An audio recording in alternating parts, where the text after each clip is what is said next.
Hello and welcome and namaste from New Delhi. You're watching DD India Newshour, where we bring you up to speed with all the day's top developments during an hour. I'm Gautam Roy, and coming up over the next 1 hour.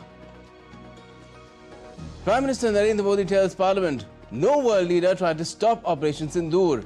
When US Vice President Vance called to warn of Pakistan's plans to hit back, the PM told him, we'll hit back harder. Home Minister Amit Shah confirms 3 terrorists behind the Pahalgam terror attack were successfully neutralized during Operation Mahadev on Monday by the security forces. The International Monetary Fund bumps up global growth rate by 0.02% for 2025 and 2026 due to stronger than expected trade ahead of the threatened 1st of August jump in US tariffs. And New York mayor says the gunman who killed 4 people in a rifle rampage carried a note blaming the National Football League for his degenerative brain disease.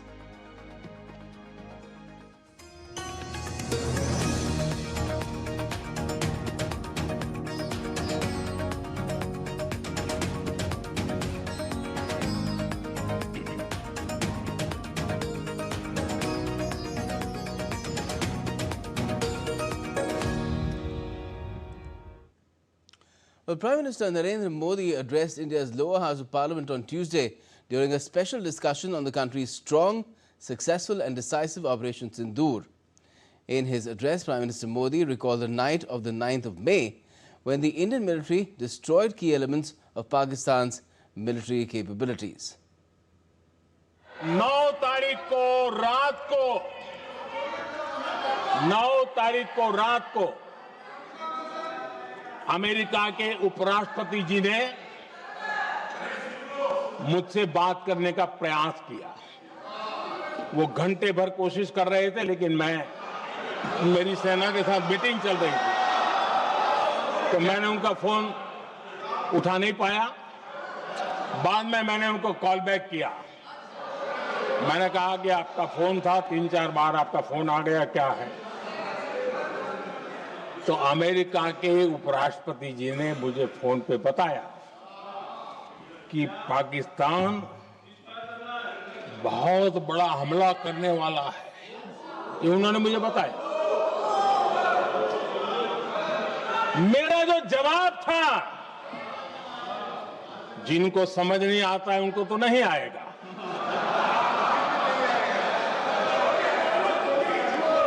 मेरा जवाब था, अगर पाकिस्तान का ये इरादा है तो उसे बहुत महंगा पड़ेगा। ये मैंने अमेरिका के उपराष्ट्रपति को कहा।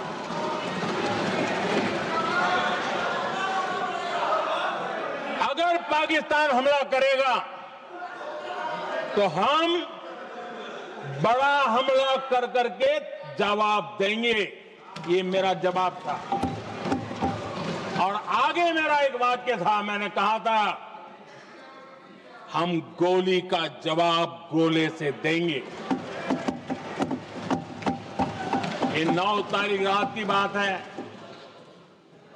और 9 रात में और 10 सुबह हमने पाकिस्तान को सैन्य शक्ति को तहस नहस कर दिया था, और यही हमारा जवाब था, यही हमारा जज्बा था। And Prime Minister Modi also spoke about Operation Mahadev, in which 3 terrorists involved in the Pahalgam terror attack were killed. He questioned the opposition's doubts regarding the timing of the operation. Pahalgam के हमलावरों को कल हमारे सुरक्षा बलों ने operation Mahadev करके अपने अंजाम तक पहुंचाया।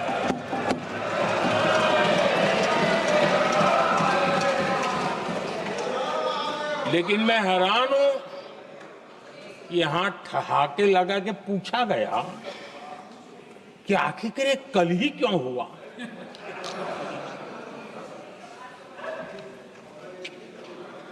अब ये क्या हो गया है मुझे समझ नहीं आ रहा है। क्या ये ऑपरेशन के लिए कोई सावन महीने का सोमवार ढूंढा गया था क्या? क्या हो गया है इन लोगों को?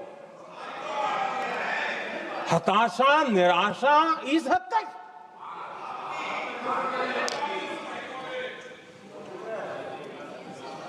और देखिए मजा, पिछले कई सप्ताह से हाँ ऑपरेशन सिंदूर वगैरह तो ठीक है, पहलगाम के आतंकियों का क्या हुआ, पहलगाम के आतंकियों का अब हुआ तो कल क्यों हुआ?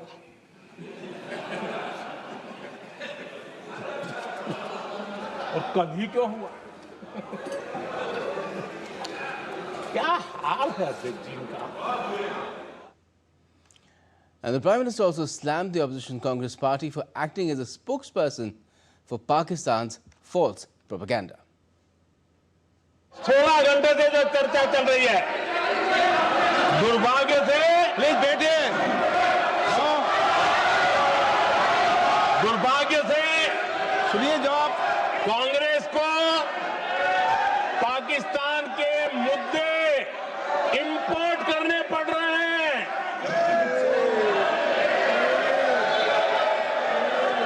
आदरणीय अध्यक्ष जी, आज के वॉरफेयर में इंफॉर्मेशन और नैरेटिव्स की बहुत बड़ी भूमिका है।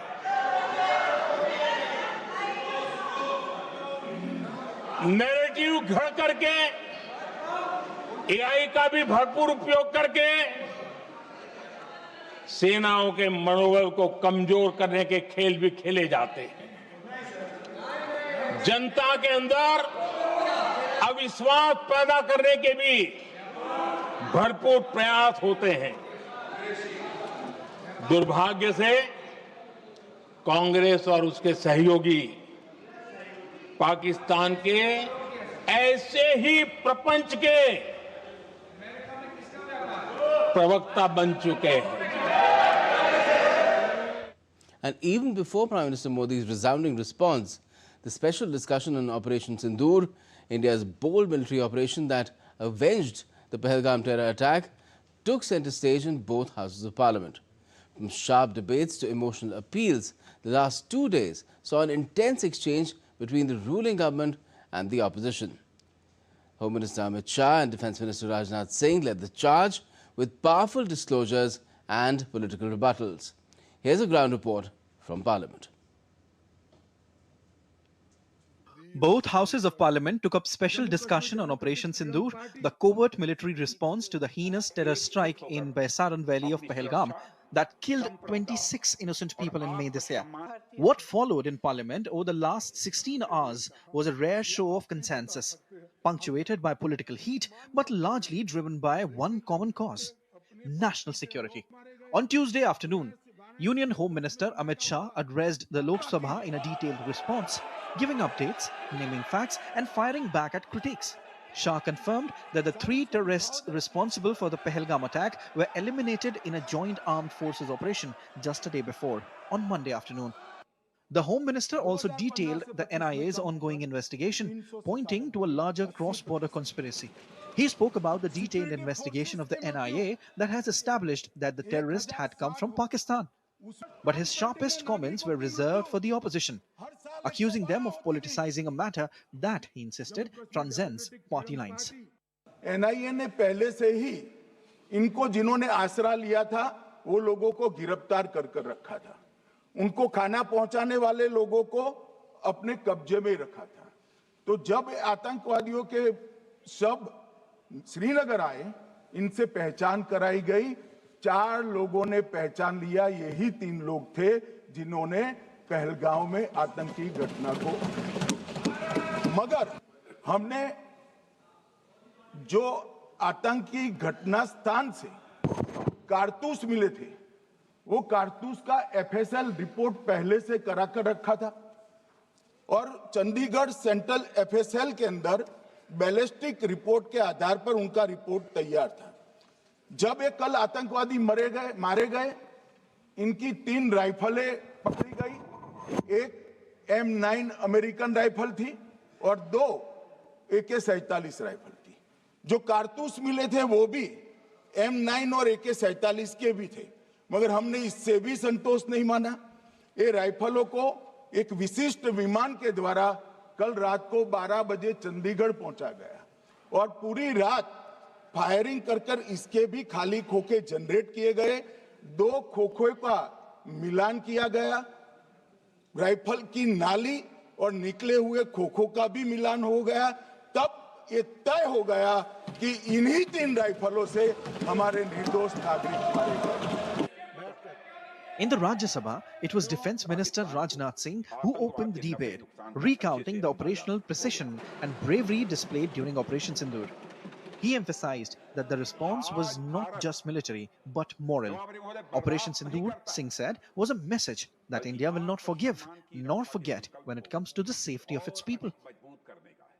साफ संदेश देना था कि भारत आतंकवाद के खिलाफ 0 टॉलरेंस रखता है। सभापति महोदय, ऑपरेशन सिंदूर का ओवरऑल पॉलिटिको मिलिट्री ऑब्जेक्टिव यह था कि आतंकवाद के रूप में प्रॉक्सी वार लड़ रहे पाकिस्तान को सजा दी जाए। इसी वजह से आर्म्ड फोर्सेस को पूरी आजादी दी गई थी कि वो अपने टारगेट्स खुद चुनें और उसका करारा जवाब दें। The opposition too had its say, questioning operational delays, lack of coordination, and alleged intelligence lapses. Rahul Gandhi, Akhilesh Yadav, and Priyanka Gandhi raised demands for accountability, even as they lauded the forces for their valor. But beyond political lines, there was a somber undertone, a realization that 26 lives lost in Baisaran can't just be numbers in a file. मैं उन सैनिकों, उन जवानों, उन अफसरों को नमन करना चाहती हूँ जो हमारे देश के रेगिस्तानों में, हमारे देश के घने जंगलों में, बर्फीले पहाड़ियों पे हमारी देश की रक्षा करते हैं, जो हर पल देश के लिए अपनी जान देने के लिए तैयार रहते हैं। 1948 से लेकर अब तक, जब से पाकिस्तानी रेडर्स ने कश्मीर पे हमला किया, तब से लेकर अब तक हमारे देश की अखंडता की रक्षा करने में उनका बड़ा योगदान है। The Lok Sabha has dedicated 16 hours to the discussion and is expected to pass a resolution on Operation Sindur. The Rajya Sabha will continue the debate on Wednesday, from the floor of the House to the front lines of defense. Operation Sindur is more than just a military success. It's a reminder of the cost of peace and the price of terror. With Parliament team, Dipendu Mondal's report for DD India. And we'll be talking about this discussion a little later in the show with a special guest as well. But for now, still to come on DD India Newshour. Both Russia and Ukraine react with skepticism over Donald Trump shrinking his 50-day deadline to 10 to 12 days for Moscow to work out a ceasefire with Kyiv. US and Chinese negotiators are spending a second day in Stockholm to work out a trade deal as the 12th of August deadline comes closer. And the vagaries of the weather sparks wildfires in parts of Greece, Catalonia, Turkey and Portugal, and deadly rains in China, Taiwan and even Delhi.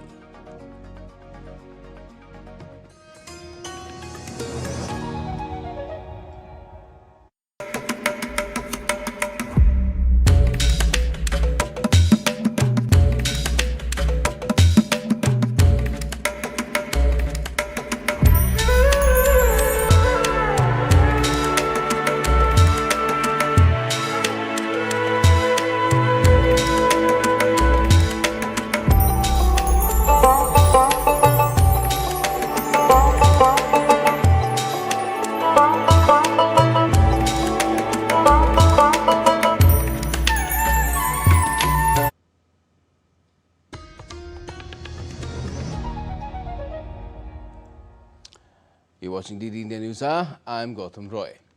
Now, in a dramatic shift, Donald Trump has slashed his peace deadline for Russia from 50 to just 10 to 12 days. The move sparked a rare agreement of doubt from both the Russians and the Ukrainians. As leaders reacted and civilians are bearing the brunt of escalating attacks, the war grinds on. With new sanctions looming, the world now watches closely. Will diplomacy win or will destruction deepen? DD India's Mihir Mekri has the details. I'm going to make a new deadline of about 10 or 12 days from today. No reason in waiting. There's no reason in waiting.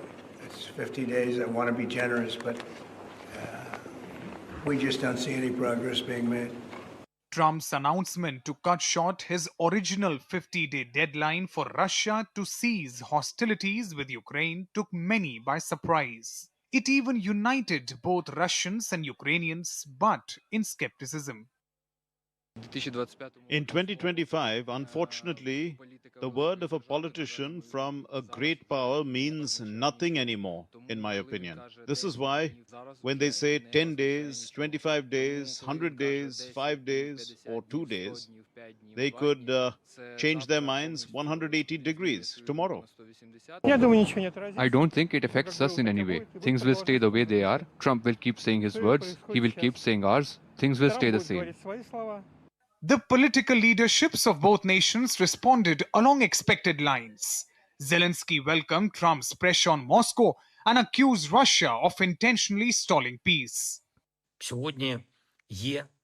Today, there is a particularly significant statement from President Trump, and it is true. It is Russia that is doing everything to derail peace efforts and prolong this war. Nightly strikes, constant attempts by Russia to inflict pain on Ukraine. Indeed, peace is possible when action is strong and determined. We have repeatedly said, and all our partners know, that sanctions are a key element. Russia pays attention to sanctions, to such losses. Peace through strength is possible.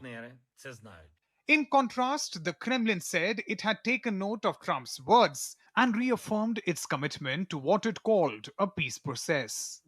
We have taken note of President Trump's statement yesterday. The special military operation continues, and we remain committed to the peace process to settle the conflict in Ukraine and ensure our interests during the settlement. Trump's revised deadline means Russia now has until August 9 instead of early September to show progress toward a ceasefire. Failure to comply, he warned, could lead to sweeping tariffs and secondary sanctions, including penalties for countries buying Russian oil. Meanwhile, fighting continues on the ground. Zelensky reported that 73 Ukrainian towns and villages were targeted in the latest wave of Russian attacks, leaving 22 civilians dead. In Zaporizhzhia, a Russian strike on a Ukrainian penal colony overnight killed 17, Ukrainian officials confirmed. And in Dnipro region, Russian shelling damaged a maternity hospital in the city of Kamyanske, killing 3. These two buildings have been damaged. Hospital number 9, which is the main medical facility, not only for Kamyanske, but for the whole region. It is used by the residents of Kamyanske and the Kamyanske region. This here is a maternity ward. Over there is the therapy ward. As Ukraine counts its dead and the West waits for Russia's next move, the war rages on across both sides of the border. Moscow said Ukrainian drone attacks across southern Rostov killed 1 and forced its air defenses to shoot down 22 drones. The countdown has begun, but peace still feels out of reach. Mihir Mekri for DD India. Chinese and US trade officials met for a second day in the Swedish capital on Tuesday to try to break a logjam over tariffs. The tariffs have skewed the pivotal commercial ties between the world's two largest economies. US Commerce Secretary Lutnick has said that President Trump is set to make a trade deal decision this week ahead of the 1st of August deadline.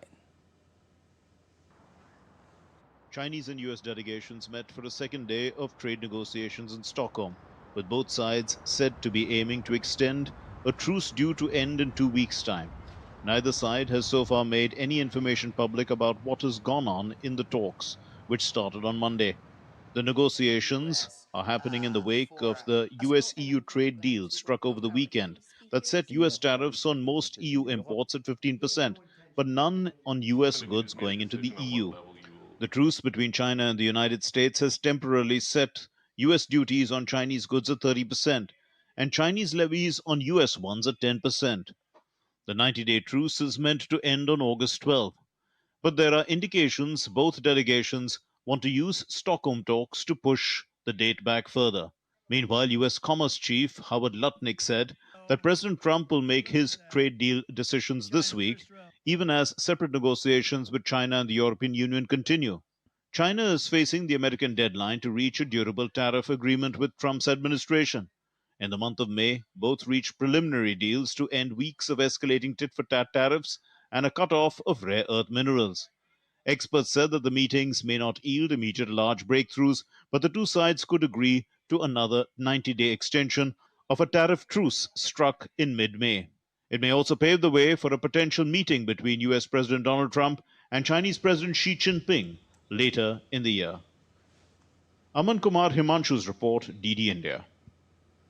Now, the man who killed 4 people in a rampage with a rifle through a midtown Manhattan office building left a suicide note targeting the National Football League.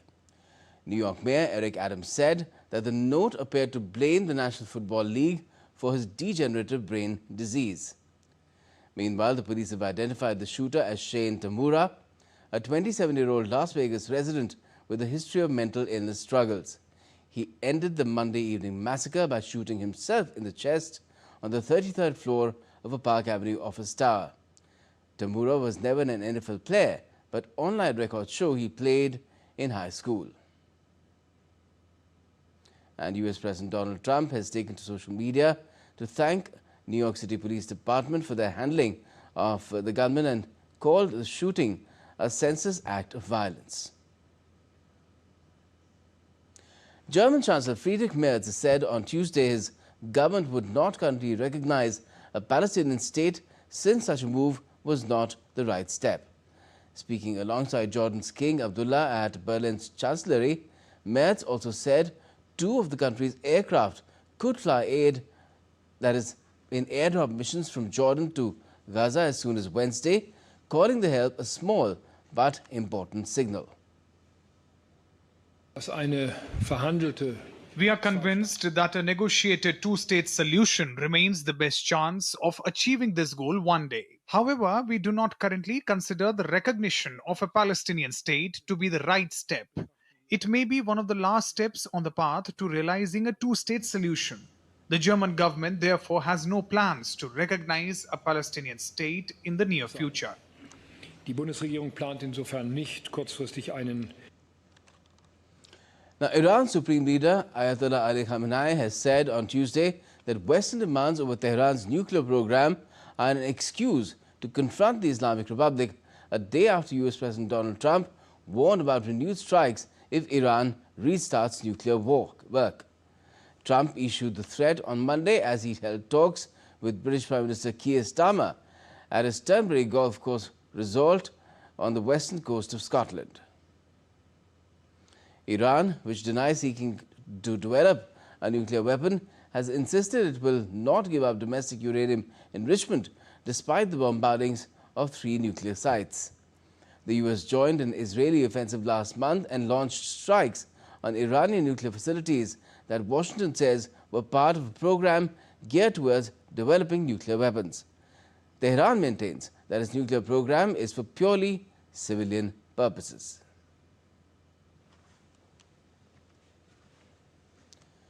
A fragile ceasefire between Thailand and Cambodia remains in place even as Thailand has accused Cambodia of violations, a charge the latter has denied.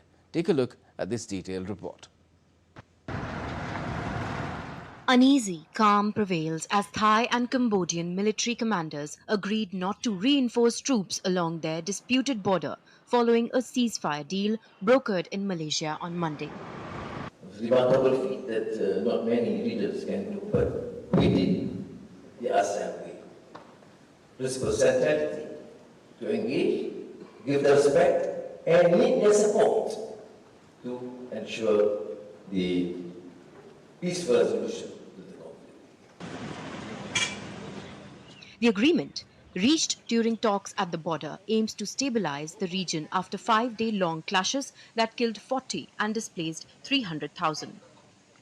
Both sides plan to establish 4 member teams to address issues with calls for international ceasefire monitoring. China will maintain close communication with all parties involved, including Cambodia and Thailand, and continue to work in its own way, in accordance with the wishes of both sides, to play a constructive role in consolidating the ceasefire agreement.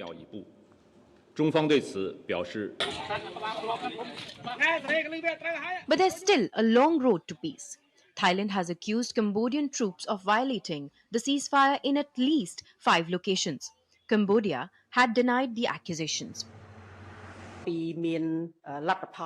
Following the unconditional and immediate ceasefire, this is the first step forward to reduce conflict and to restore peace and security.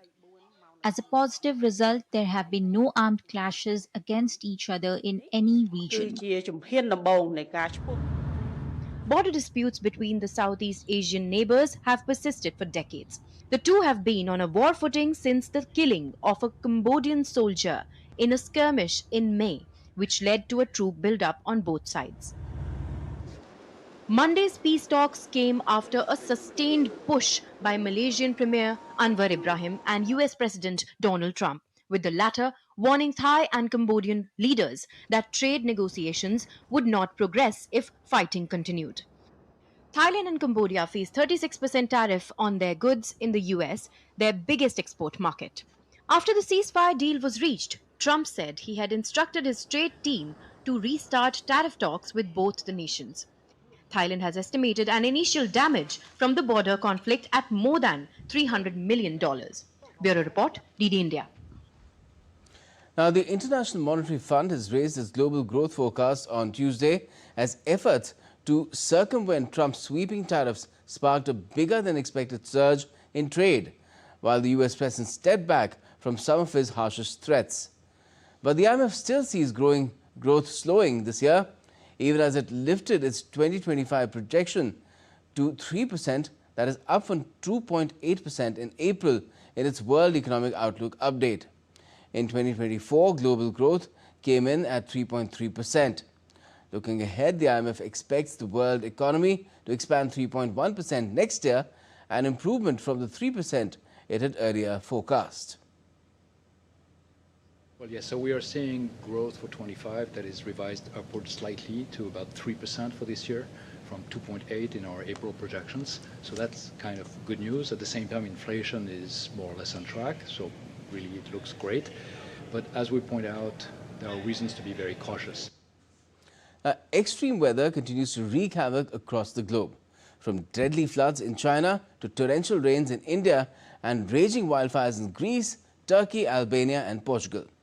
Experts say such events are only likely to worsen as global temperatures keep climbing. DD India's Rahul Padhai gets us more.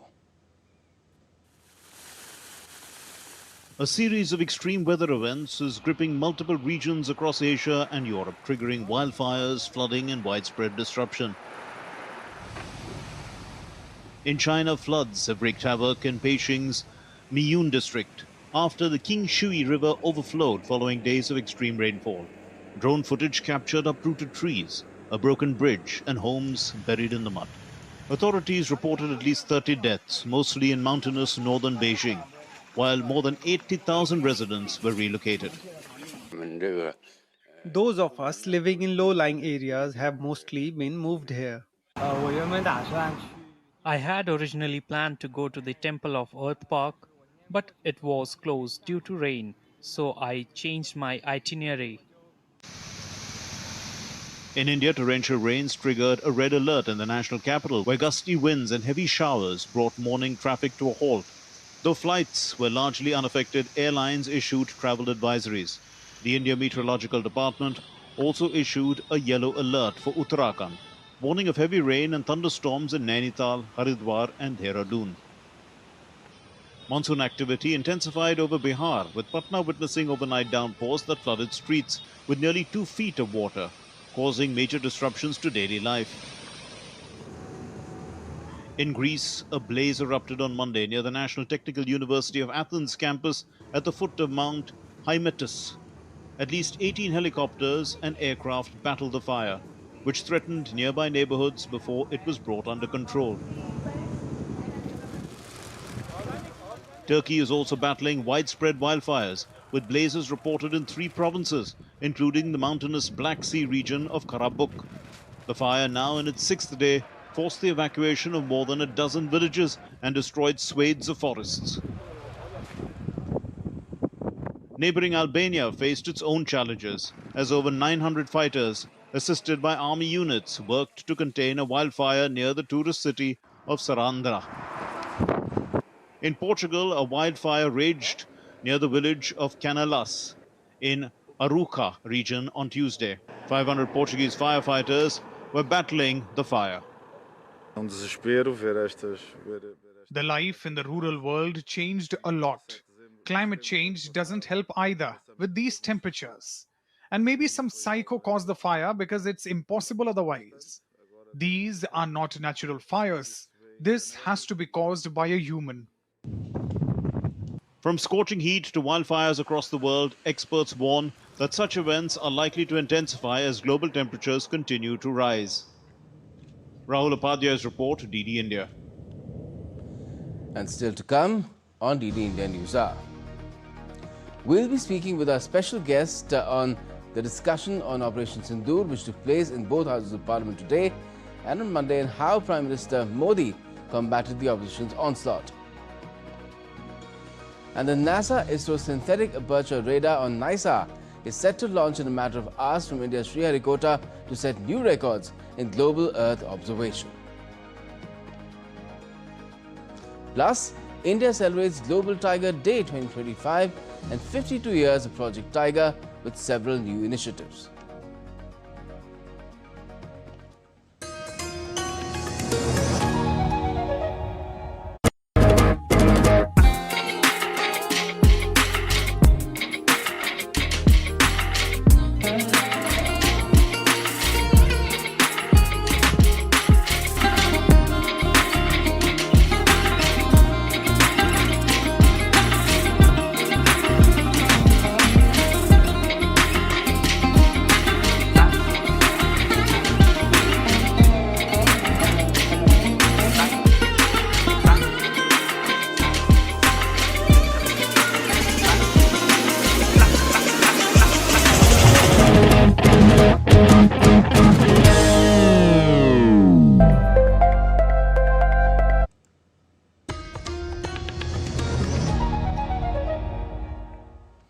Welcome back. You're watching DD India Newshour. I'm Gautam Roy, and we've seen a fiery debate discussion unfold over Operation Sindur in both houses of Parliament over the last 2 days.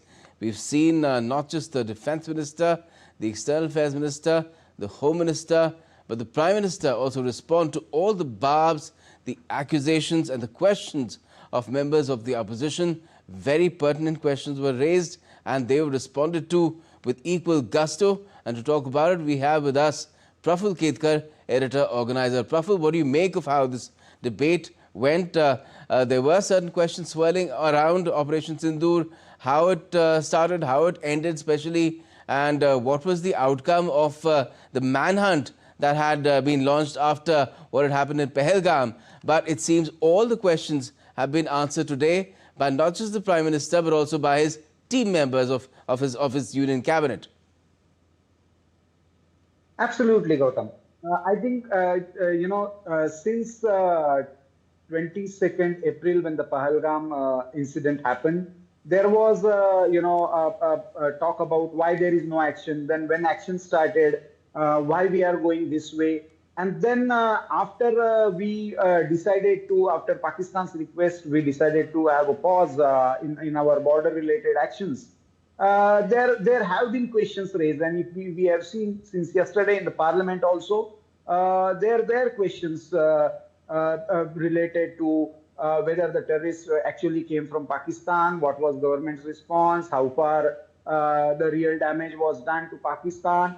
And point by point, first Defense Minister Rajnath Singh, then External Affairs Minister S. Jaishankar, and today Home Minister Amit Shah, and then in the end Prime Minister Modi gave very, very befitting reply to each and every point raised by the opposition benches. The most interesting part that I found, Gautam, was the way Home Minister explained the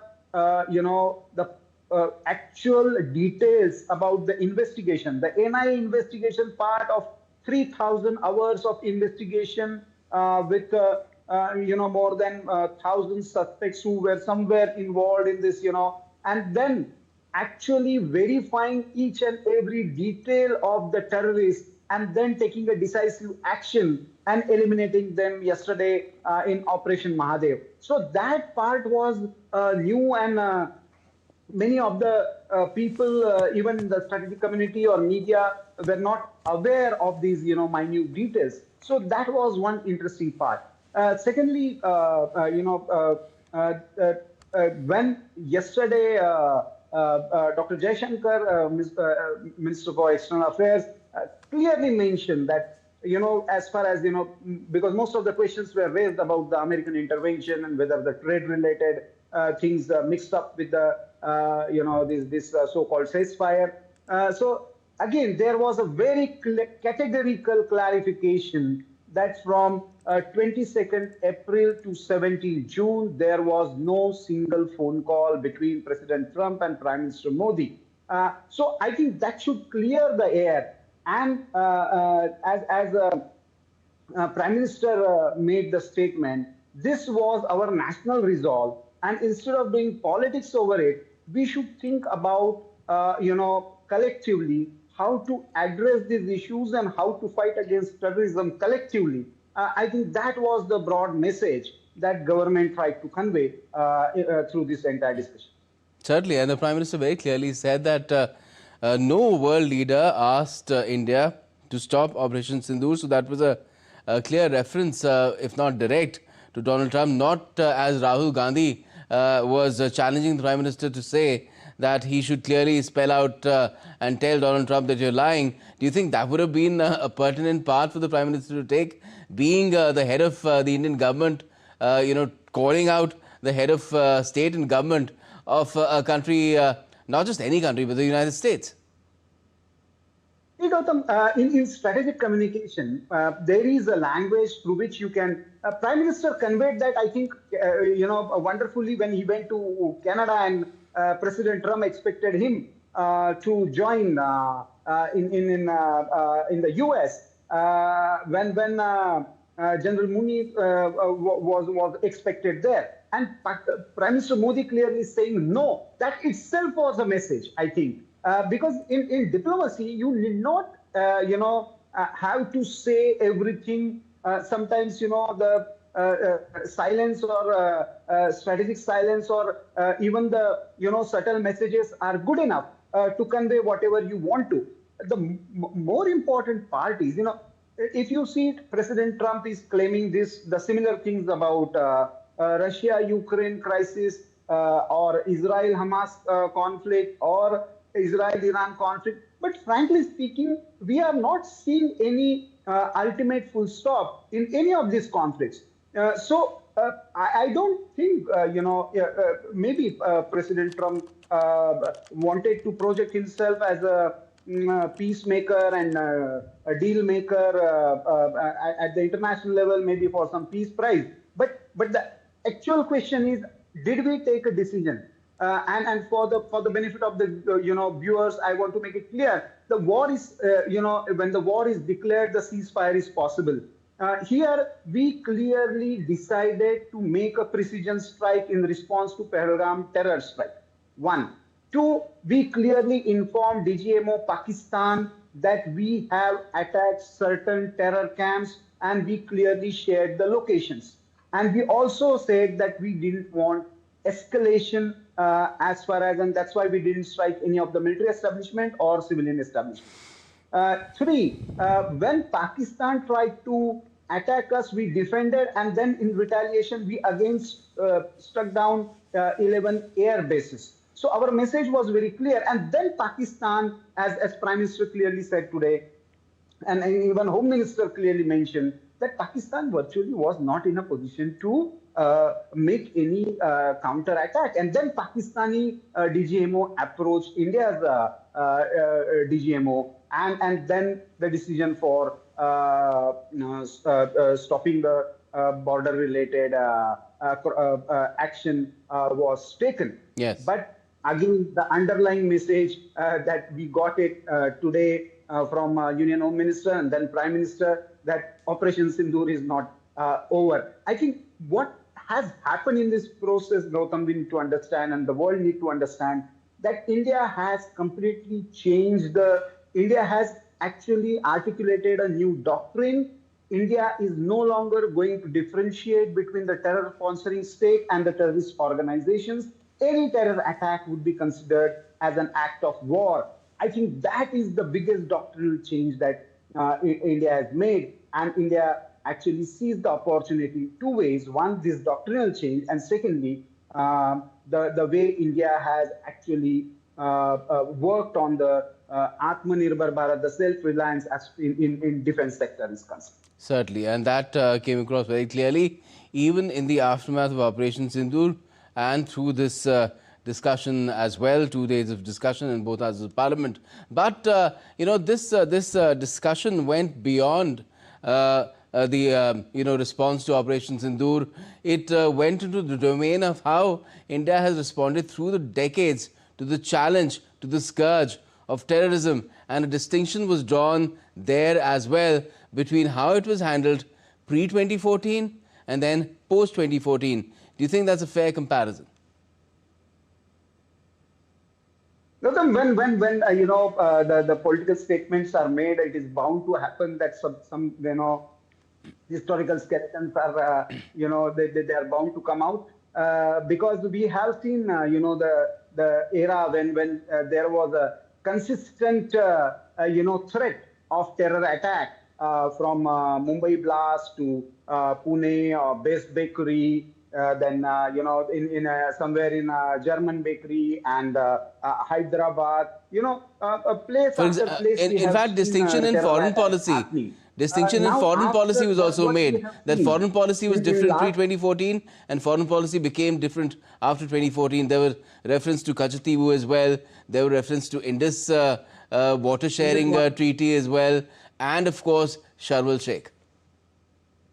Absolutely.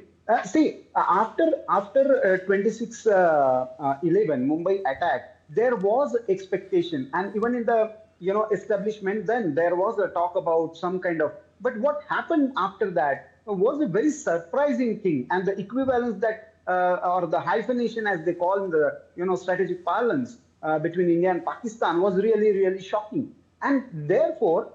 This kind of discussion, what happened in 1948 when we approached UN, when our armed forces were in a superior position. In fact, Union Home Minister made a very categorical statement that today we see something called Pakistan occupied Jammu Kashmir, the illegally occupied territories of Jammu Kashmir by Pakistan. It is because of first Prime Minister Pandit Nehru's policies.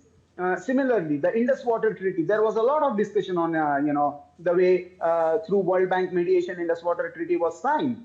And 80% of the water, especially the Western waters, we compromised on our share and then gave it to Pakistan with the hope that all other issues will be resolved because of this. So every time the expectations and the kind of one-sided peace deal was broken. The trust was broken. We have seen that after Lahore bus also. And after that, we have seen series of terror attacks from Parliament to Mumbai blast. But what has changed post 2014? Whether Balakot, whether surgical airstrike, and now precision strikes, we have dared to cross the line. First LOC, then Pakistan occupied, then international border, and now this time we went up to the interior parts of Punjab, yes, where the heart of Pakistan terror camps, very close to military establishment, actually supported by Pakistani military and all the issues raised by the opposition were responded to in a very forthright manner. Two examples. Yes. And there, Pakistan coming out, Pakistani military coming out in after those strikes in the last riots of these terrorists actually exposed Pakistan and yes, in a way the statement made by Pakistan after those attacks also were in a way acceptance that somewhere. Praful, all the points raised by the opposition were responded to very forthrightly by Prime Minister and his team. But do you think that this entire debate has now been put to rest, or the opposition will still try and rake it up? Although Prime Minister Modi said something pretty telling, and I will loosely translate it because he said it in Hindi, that you might be able to make headlines in tomorrow's papers, but you will never be able to win the people's hearts with the kind of arguments that you're making. Yes, I think, Gautam, when it comes to the political argumentation, there will be questions, there will be. But as far as people of India are concerned and the international, our communication is concerned, we did that through all party delegations, and we communicated our position. And now to the entire, especially after this Operation Mahadev, that the actual culprits of this Pahalgam attack, they are eliminated. And the way Union Home Minister explained their moment by moment and date by date movement and their verification, the way it was verified and then operation took place, I think it should put to rest all kinds of suspicion and discussion about. But politically, I think it will make some headlines. Okay. But as far as people are concerned, I think most of the things are clear. When we are saying that Operation Sindur has not ended yet, what is the new threshold that we have accepted? How far we are going to now, tolerate Pakistan's any form of sponsoring of terrorism? That is going to be the very interesting part, because doctrinally we have changed, but in action, how are we going to implement that? That is going to be. Well, let's hope that we don't find out, because that means that Pakistan would be up to something again quite nefarious, and we do not want that happening at all. It should be foiled and nipped in the bud, even if such a thing is attempted. Thanks a lot for joining us for the moment, Praful Ketkar. Now, India has extended its humanitarian assistance to Syria by delivering a consignment of 5 metric tons of essential life-saving medicines. The consignment includes critical drugs such as anti-cancer medication, antibiotics and antihypertensives. The Ministry of External Affairs, in a post on social media, has said that India remains committed to supporting the people of Syria. Now, in just a few hours from now, a historic moment in space exploration will unfold at India's Satish Dhawan Space Centre in Sriharikota. The NASA-ISRO Synthetic Aperture Radar, or NISAR, satellite is set to launch on the 30th of July at 5:40 p.m. Indian Standard Time aboard ISRO's GSLV F-16 rocket. Now, this joint mission between the Indian Space Research Organisation and America's NASA marks a monumental leap in global Earth observation.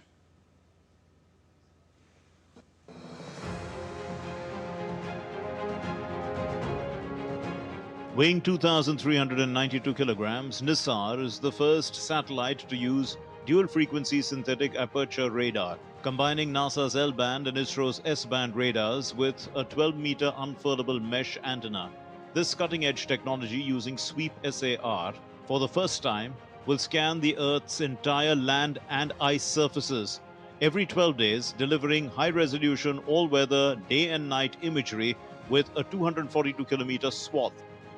Earlier, Dr. Jitendra Singh, Union Minister for Science and Technology, emphasized its role in climate resilience and sustainable development, noting that NISAR's data will benefit not just India and the US, but nations worldwide, especially developing ones facing climate challenges. It will be capable of picking up pictures of the surface of Earth up to precision of as small as 1 centimeter. So down from above you can take a picture, a very clear visual of any part of the Earth up to a range of 1 centimeter. And this picturization will keep happening in a cycle almost every 12 days.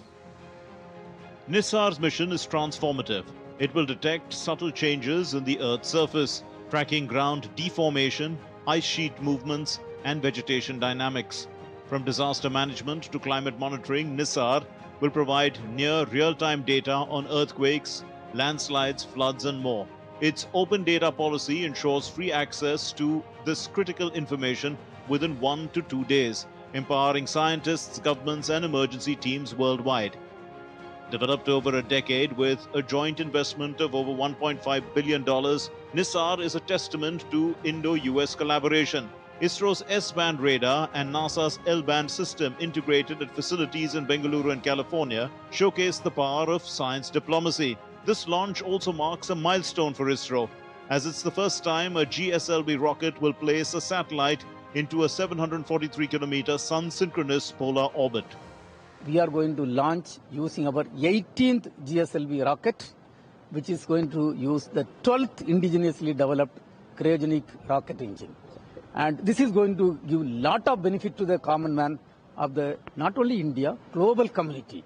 And in fact, the satellite can cover the entire world once in 12 days. It can cover the entire world, and it is going to be used for multiple purposes, including earth observation and disaster warning and mitigation. Multiple purpose. It is going to benefit the common man of, it's a global community, the common man of the global community.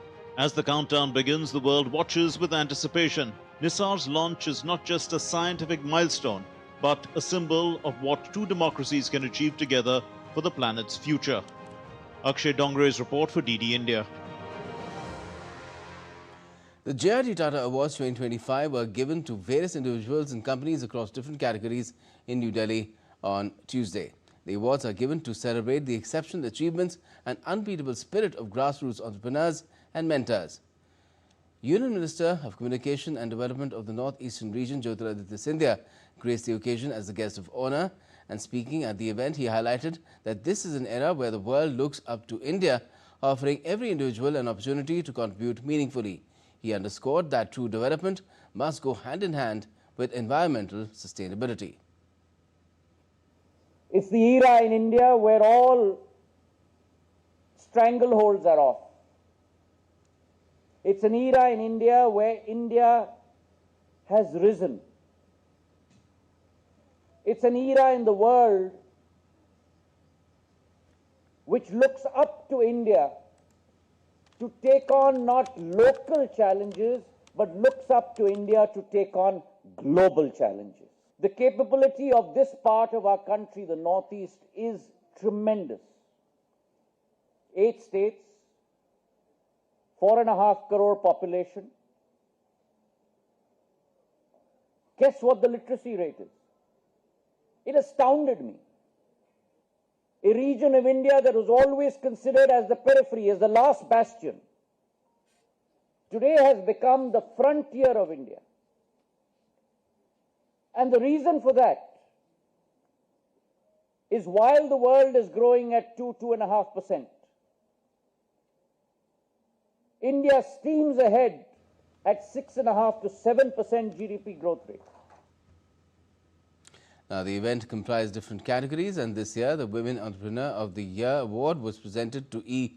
Panchamitram for her leadership in building Indio Tools and Dies, whereas the Entrepreneur of the Year award went to Sampath G, who runs Simi Designs. Now, India marks Global Tiger Day 2025 with new initiatives for habitat restoration, citizen engagement and plastic-free tiger reserves. Celebrating 52 years of Project Tiger, the Environment Ministry also launched key publications and honoured conservation heroes, reinforcing India's leadership in protecting 75% of the world's wild tiger population. This year also marks 52 years of Project Tiger, launched in 1973 with just 9 reserves, now expanded to 58 tiger reserves across over 84,000 square kilometers of land. From the Sundarbans to Sariska, these landscapes now symbolize both ecological strength and community stewardship. And time now to get some quick sporting updates as well. New Zealand have named Mitchell Santner as their new test skipper after regular captain Tom Latham got ruled out of the first test against Zimbabwe due to a shoulder injury. Latham suffered injury while fielding in a domestic T20 game in England and hasn't been deemed fit to feature in the playing 11. However, Latham will remain in the squad with the hope that he regains full fitness ahead of the second test. In his test career, Mitchell Santner has amassed 1,066 runs and taken 74 wickets in 30 matches. The first test between New Zealand and Zimbabwe will start from Wednesday.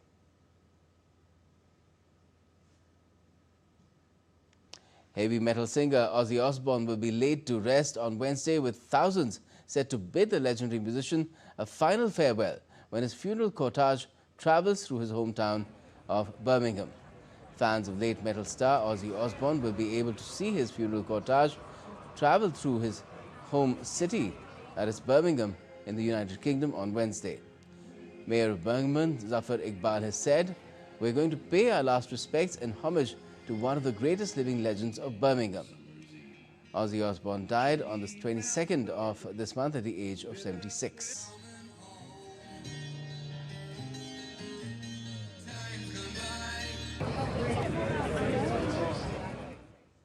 And that's all we have for this edition of DD India Newshour. Let us know your thoughts on the news of the day. And for those on the go, you can get all the latest news and updates from India and across the world on DD India's mobile app. It's available on both Android and iOS. Just scan the QR code on the screen and download the app right away. And we'll be back with more news as it breaks here on DD India. I'm Gautam Roy, from all of us here in Delhi. Thanks for watching DD India Newshour.